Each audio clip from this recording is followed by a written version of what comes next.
tersayang, guru tercinta, tanpamu apa jadinya aku? Tak bisa baca tulis, mengerti banyak hal, guruku terima kasihku.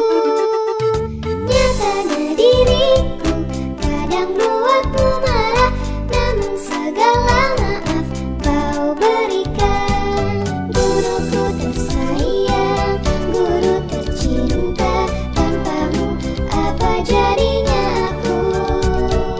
Tak bisa baca tulis, mengerti banyak hal, guruku terima kasihku. Guruku tersayang, guru tercinta, tanpamu apa jadinya aku? Halo, selamat pagi anak kami kelas 6.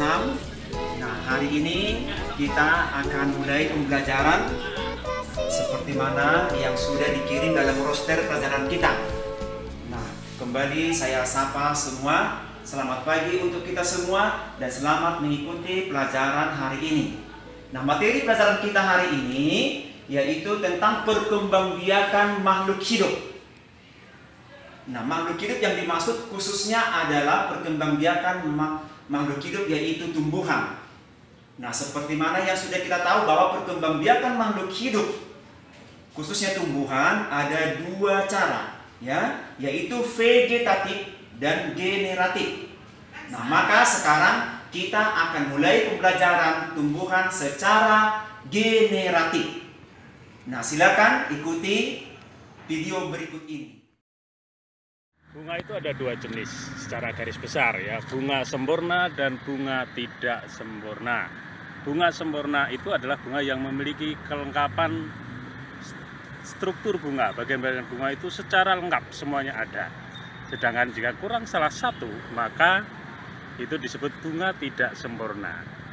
Nah, ini adalah salah satu contoh bunga sempurna, yaitu bunga kembang sepatu namanya ya. Kita kenali bagian-bagian dari bunga ini ya. Oke, ini ya, ini adalah tangkai bunga. Tangkai bunga ini berfungsi menopang bunga ya, agar tetap menempel pada rantingnya ya. Ini tangkai bunga, ini kelopak bunga. Kelopak bunga ini berfungsi untuk melindungi mahkota bunga ketika belum mekar. Ini mahkota bunga, fungsinya untuk menarik perhatian sehingga ada hewan lain yang membantu proses penyerbukan. Ya, misalnya seperti itu. Jadi kelopak bunga ini pasti berwarna indah dan mencolok. Ini ya, ada tangkai putik yang begitu panjang. Ini adalah bagian dari benang sari. Ya. Ada tangkai sari dan kepala sari yang terdiri dari serbuk sari. Benang sari ini berfungsi sebagai alat kelamin jantan bagi bunga itu sendiri ya. Nah, ini adalah putiknya ya. Putik ya. Putik adalah alat kelamin betina dari benang bunga itu. Coba kita lihat yang lain lagi ya. Nah, ini ya, ini lebih jelas ya. Ini putik, ada benang sari ya. Ada mahkota, ada kelopak bunga. Nah, jika serbuk sari ini menempel pada putik bunga, maka itu terjadi proses penyerbukan ya. Ingat, jadi bagian bunga yang lengkap adalah ada tangkai bunga, kelopak bunga, mahkota bunga, terus ada benang sari dan juga putik ya. Jika salah satu tidak ada, maka itu disebut bunga tidak sempurna. Kita akan belajar tentang perkembangbiakan jagung ya. Ini jagung, ini ada bunganya nih, ini bunga jagung ya. Di atas ini bunga jagung, ini yang berupa benang sari. Oke, benang sari, dan ini nah sudah mulai berbuah. Nah, disinilah ini dulunya adalah putik. Ya, putik. Benang sari ini jatuh ke putik. Nah, putiknya berambut memang. Terus akhirnya terbentuk tongkol. Ini nanti akan menjadi jagung. Ya.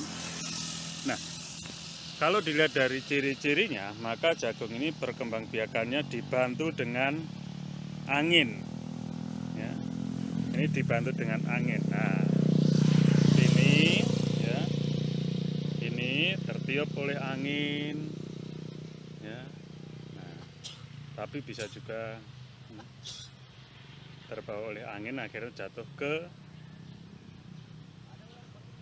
putik yang ada di ketiak daun. Ya. Nah, itulah cara perkembangbiakan jagung. Ya, kita akan belajar tentang salah satu tumbuhan yang melakukan penyerbukan silang, yaitu pohon pepaya. Ini buahnya pepaya. Kita akan melihat bunganya ya. Pepaya ada bunganya. Nah, inilah bunga pepaya.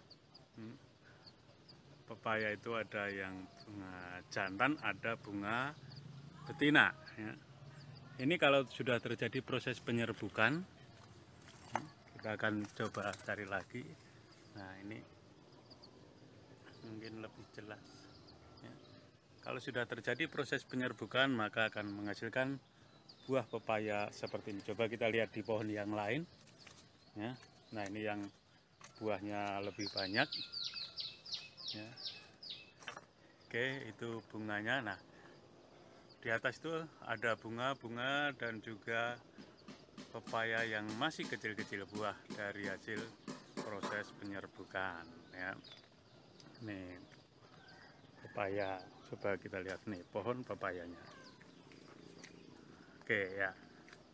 Ya, ini adalah salah satu tumbuhan yang berkembang biak dengan cara generatif dan melakukan penyerbukan silang. Ya, selanjutnya kita akan belajar tentang proses penyerbukan tumbuhan berdasarkan asal serbuk sarinya. Menurut asal serbuk sarinya, proses penyerbukan dapat dikelompokkan menjadi 4 macam, yaitu ada penyerbukan sendiri, penyerbukan tetangga, penyerbukan silang, dan bastar. Ya, sekarang akan saya jelaskan satu persatu. Apa itu penyerbukan sendiri, apa penyerbukan tetangga, bastar, dan juga silang. Ini di depan kita sudah tersedia. Ya, saya sudah menyediakan 2 pot bunga. Ya, 2 pot bunga. Oke, sekarang kita simak satu persatu. Nah, coba ini di pot yang satu ada bunganya. Jika serbuk sari di bunga ini menempel pada putik bunga ini sendiri, ya, ulangi, jika serbuk sari dari bunga ini menempel pada putik bunga ini sendiri, maka itu disebut penyerbukan sendiri. Ya, penyerbukan sendiri itu menempelnya serbuk sari pada kepala putik dalam satu bunga. Ya, jadi misalnya ini bunganya, benang sari, serbuk sari dari bunga ini menempel di putik bunga ini juga. Ya, itu penyerbukan sendiri. Lalu, nah, di dalam satu pohon ini ada beberapa bunga. Nah, kalau serbuk sari dari bunga yang satu ini jatuh ke putik bunga ini, atau ke putik bunga yang ini, atau sebaliknya, ya, ini bunga 1, 2, 3 ini masih dalam satu pohon, ya, maka itu disebut penyerbukan tetangga. Ya. Ulang lagi, jika serbuk sari dari bunga ini, yang bunga A, anggaplah begitu, jatuh ke putik bunga B, tetapi bunga A dan bunga B ini masih dalam satu pohon, ya, satu pohon, maka itu disebut penyerbukan tetangga.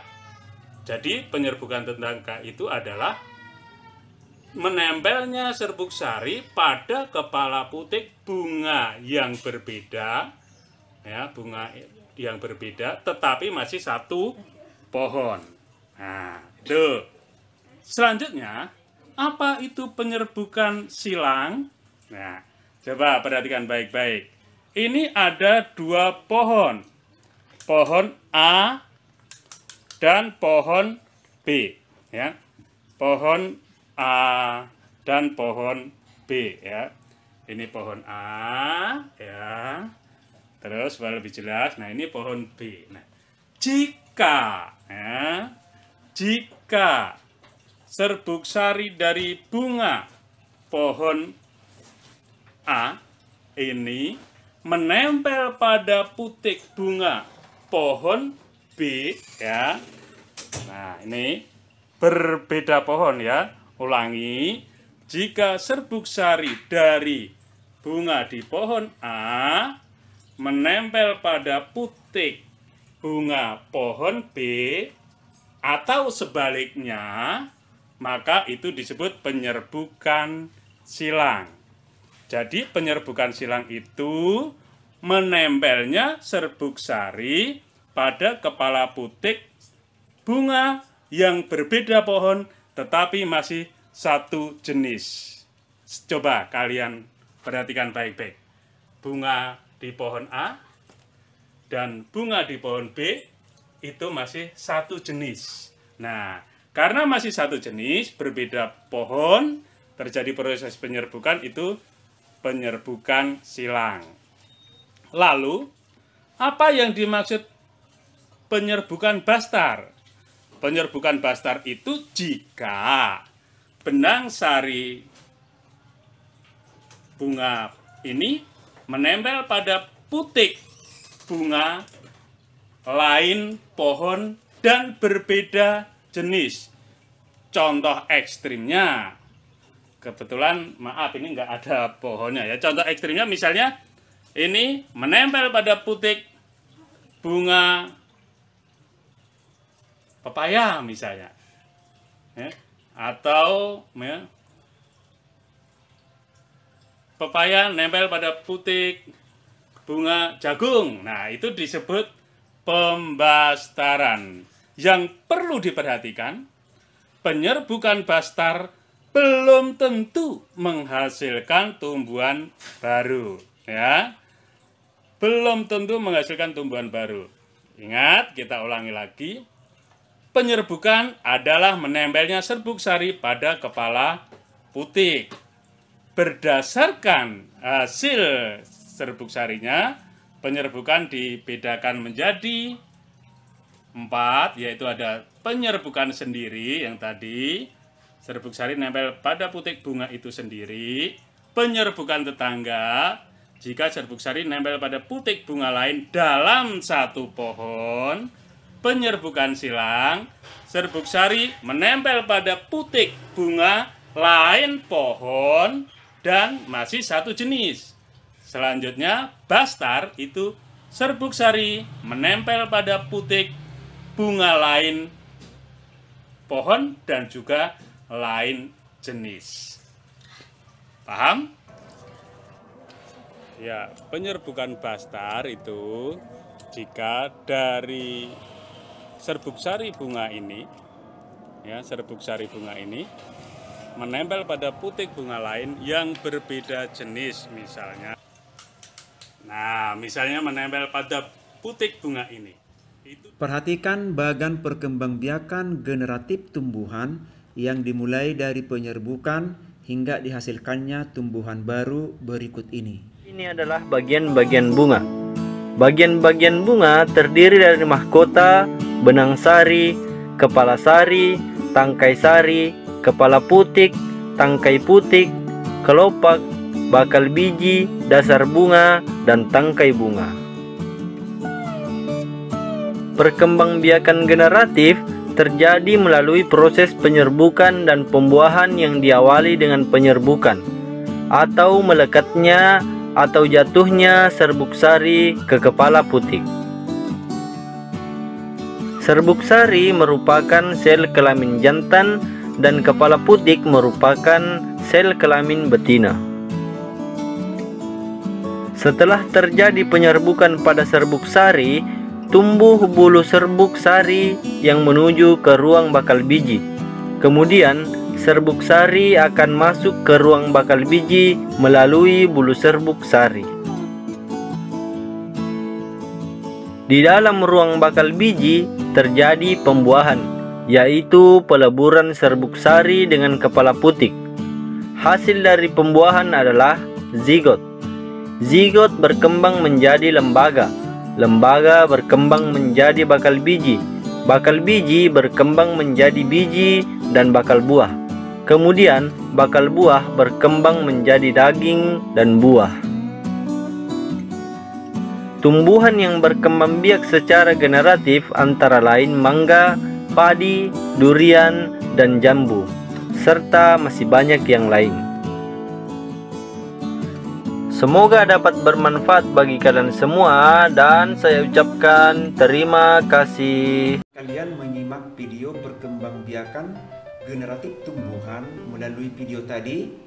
Sekarang silakan buka buku tematik terpadu 6A halaman 12. Kerjakan soal nomor 2 dan nomor 3 di buku latihan IPA. Tuliskan nama bagian-bagian bunga dan fungsinya dan tidak perlu digambar. Nomor 3, kerjakan sesuai dengan perintah pada soal tersebut. Setelah selesai dikerjakan, foto lalu kirim ke Pak Guru. Jangan dikirim ke grup. Pak Guru berikan waktu pengiriman paling lambat hari Rabu 22 Juli. Nah, sampai jumpa di video pembelajaran berikutnya. Akhir kata Pak Guru ucapkan salam sehat dan tetap semangat untuk belajar. Sekian dan terima kasih.